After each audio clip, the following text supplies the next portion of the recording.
Welcome. Today, we're taking a focused look into a really significant force in modern international relations, neoconservatism. Yes, we'll be diving into its core ideas and, importantly, its impact on U.S. foreign policy, Yeah. especially, in that period right after 9/11. Exactly. Think of this as an essential analysis, particularly if you're a university student trying to get your head around global politics. Our focus is really that post-9/11 strategic world, Hmm. specifically the thinking behind the interventions in Afghanistan and Iraq. Our goal here is pretty straightforward. We want to unpack what neoconservatism actually is, trace how it influenced those conflicts, and sort of understand its lasting imprint on IR studies. Right. So let's start at the beginning. Where did this ideology actually come from? Well, to really get it, you have to look back further than 9/11. Its roots are actually in the 1960s and 70s. Hmm. And what's interesting is that many early figures came from liberal backgrounds. They became quite disillusioned, with the counterculture and also with détente, the easing of tensions with the Soviet Union. They saw it as American weakness. Right. People like Irving Kristol started voicing a different path for American foreign policy, a reaction against what they perceived as declining values and maybe a lack of assertiveness. Exactly. And out of that reaction, you see these core beliefs forming. A strong, proactive foreign policy, definitely.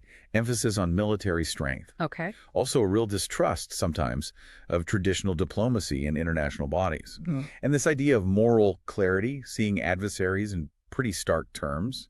And centrally, this push to actively promote democracy overseas. And this wasn't just academic theory, right? You had figures who later became very influential, Paul Wolfowitz, Richard Pearl. Absolutely. And you Yeah. can't really talk about this without mentioning the Project for the New American Century, PNAC. PNAC, Yeah. yes. Tell us Yeah. a bit about that. Well, PNAC, co-founded by people like Robert Kagan, was really important. It was a think tank pushing for a much more assertive, globally engaged America before 9/11 even happened. They were laying down the intellectual markers, so to speak. There's that famous Irving Kristol quote, too, isn't there?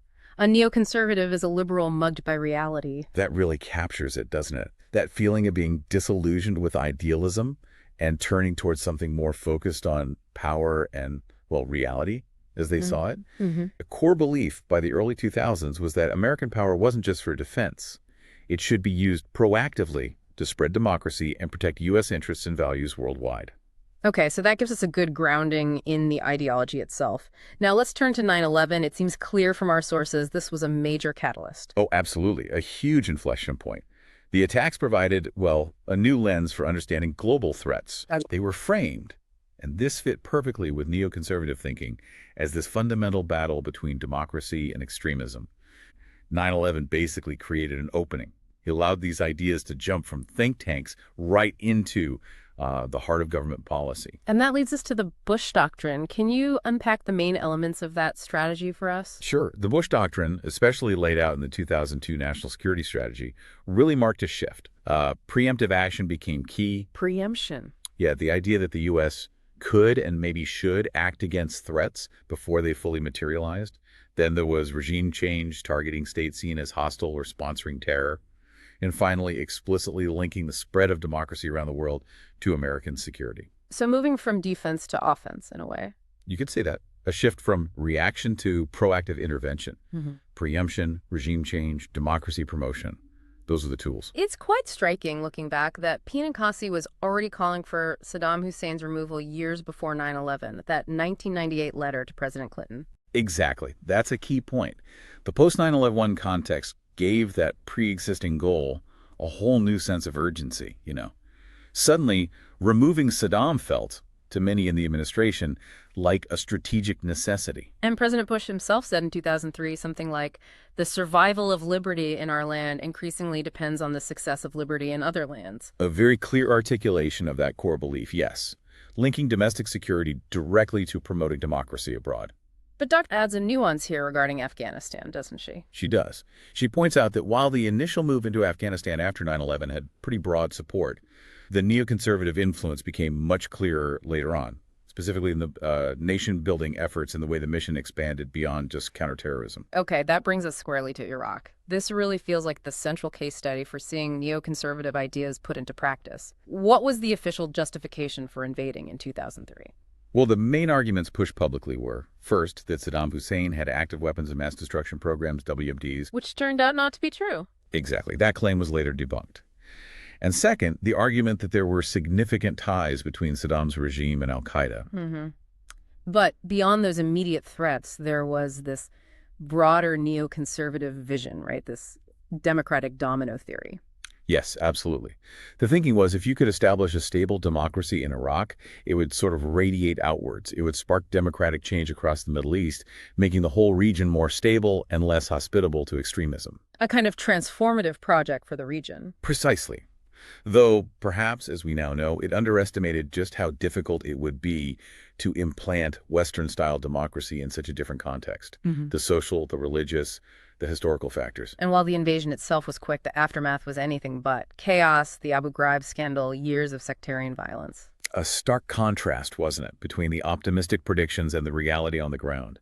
The aftermath saw ISIS emerge, massive regional instability, and a definite hit to U.S. credibility internationally.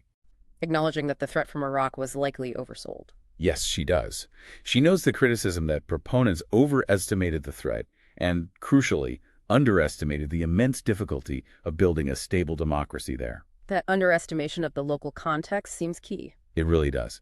Emphasizes that failure to fully grapple with the deep-seated social, religious, and historical realities in Iraq, assuming democratic institutions could just be, well, plugged in.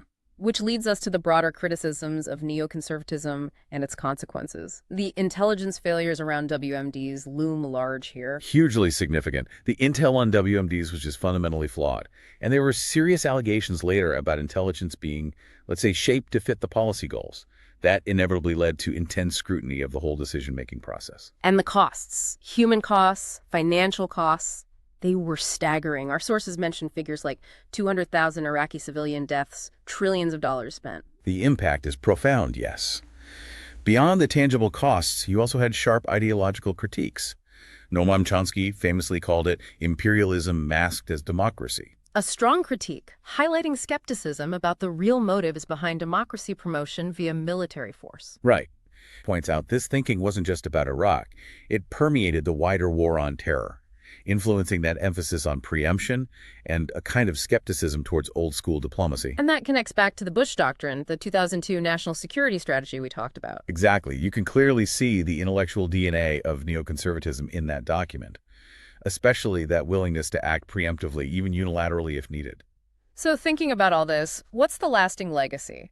Why should IR students today really focus on understanding neoconservatism? Well, first off, the problems in Iraq and Afghanistan definitely damaged the credibility of neoconservative ideas. There was a noticeable decline in their direct influence, especially under Obama. Though, as the sources suggest, maybe not a complete disappearance. You see echoes later on. Right. Echoes perhaps in Trump's Iran policy, maybe even in debates around Biden's Afghanistan withdrawal. It hasn't vanished entirely. What's also interesting is you see a bit of a comeback for realism in foreign policy talk. More focus on practical alliances, specific interests, maybe less on universal values or democracy promotion everywhere. But the core questions neoconservatism raised about when intervention is justified, about whether democracy can be imposed, those haven't gone away, have they? Not at all. There's still very much live debates in IR. That quote from one source sums it up well. Neoconservatism as a paradox. Idealism in intent. Tragic in execution. That really captures the tension, doesn't it, between the goals and the outcomes? It does. Makes a key point.